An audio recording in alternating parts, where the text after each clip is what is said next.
এটা হচ্ছে নজরুলের বাড়ির দোতলা। আমরা এখন দোতলায় আছি, আর এখানে কবি নজরুল ইসলাম বসে বসে বাঁশি বাজাতেন। আর এটা হলো ভয়ঙ্কর তুলা গাছ। আসসালামু আলাইকুম গাইস, কেমন আছেন? আশা করি অনেক অনেক ভালো আছেন এবং আমরা আলহামদুলিল্লাহ আপনাদের দোয়ায় অনেক অনেক ভালো আছি। আর আজকে আমরা যাচ্ছি হচ্ছে কবি নজরুলের ওই যে পুরাতন বাড়ি আর কি, কবি নজরুলের পুরাতন বাড়িতে। আমরা আসলে কোথায় যাবো দাদা?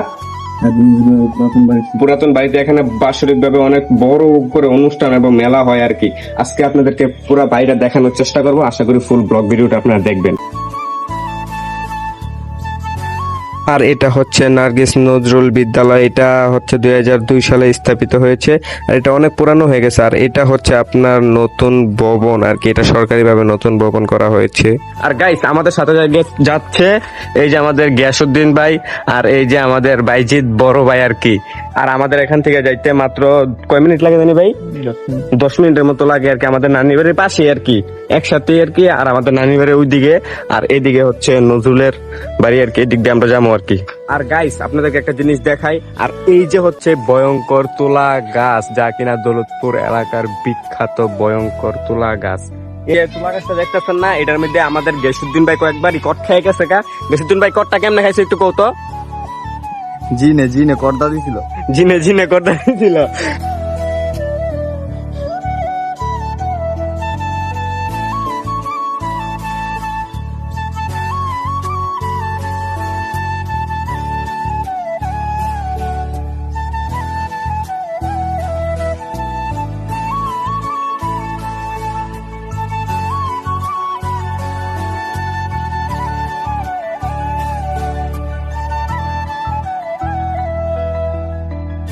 আমরা অবশেষে হাঁটতে হাঁটতে চলে এলাম কাজী নজরুল ইসলামের সেই কাঙ্ক্ষিত পুরানো বাড়িটি।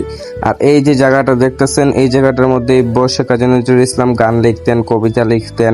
আমরা এই জায়গায় অবশেষে এসে পড়লাম। এই যে দেখতেছেন এখানে যেটা আছে এটা পড়ে নিন, তাহলেই বুঝতে পারবেন। আমিও পড়ে নিলাম, শেষ আমার পড়া শেষ। এই যে দেখতেছেন পুকুর, আর ওই যে এদিক দিয়ে যাইতে আপনার কাজী নজরুল ইসলামের বাড়িটি দিয়ে অবশেষে আমরা এসে পড়লাম কাজী নজরুল ইসলামের সেই কাঙ্ক্ষিত পুরানো বাড়িটি, পুরা দেখতে রাজপ্রাসাদের মতো। এখন আমরা এই বাড়িটির ভিতরে প্রবেশ করব। এই যে এটা হলো প্রবেশ করার জায়গা। আর এই যে দেখতেছেন যে পুরা রাজপ্রাসাদের মতো ডুপ্লেক্স বাড়ি আর কি। আর আমরা যে জায়গা দিয়েছিল কবি নজরুল ইসলাম হেঁটে হেঁটে সিঁড়ি দিয়ে উপরের দিকে উঠেছে, আর আমরা সেই জায়গা দিয়ে যাচ্ছি, তার মানে বুঝতেছেন গাইস। আর এটা হলো দোতলা। আমরা দোতলায় উঠে গেলাম।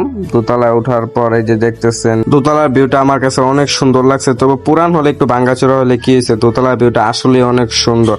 আর আপনাদের কাছে কেমন লাগছে অবশ্যই কমেন্ট বক্সে জানাবেন। এটা যদি নতুন চকচক চকচক করতো তাহলে বুঝতে পারতেন কতটা সুন্দর লাগতো। পুরানো হয়ে গেছে তো তাই। আর এদিক দিয়েও কাজী নজরুল ইসলাম কতবার সিঁড়ি দিয়ে উঠেছে নেমেছেন, এখানে থাকতেন। আর আমরা সেই জায়গার মধ্যে আমাদের বিদ্রোহ কবি, আমাদের জাতির কবি কাজী নজরুল ইসলাম। আর গাইস আপনারা তো দেখতেই পারতেছেন যে ছাদের উপরে ওঠার পর এটার ভিউটা কতটা সুন্দর লাগতেছে। চারিদিকে গাছ গাছালি, সবুজ গাছ। আর এখানকার ভিউটা কি বলবো, আমার কাছে সেই লেগেছে। যাই হোক, আমরা আর এই বিষয়ে কথা না বলি। আমাদেরও ছাদের উপর ঘোরাঘুরি শেষ। আমরা এখন আমাদের নিজের গন্তব্য জায়গায় যাওয়ার জন্য প্রস্তুত হয়ে গেলাম। আর এখানকার সিঁড়িটা খুবই অনেক উঁচা উঁচা সিঁড়ি আর কি, খাড়া সিঁড়ি, নামতে অনেক কষ্ট হইতেছে, দাপ দুপ পরে যেতেছি। আর এই সিঁড়ি দিয়ে বিদ্রোহ কবি কাজী নজরুল ইসলাম নেমেছেন, আর আমরা সেই সিঁড়ি দিয়ে নামছি। তার মানে বুঝতে পারছো, তার মানে কিছুই না। যাই হোক, আমাদেরও ঘোরাঘুরি শেষ। আমরা বের হয়ে আমাদের নিজের নিজ নিজ জায়গায় চলে যাচ্ছি গাইস। যদি কোনো ভুল ত্রুটি হয়ে থাকে তাহলে ক্ষমার দৃষ্টিতে দেখবেন। আসসালামু আলাইকুম।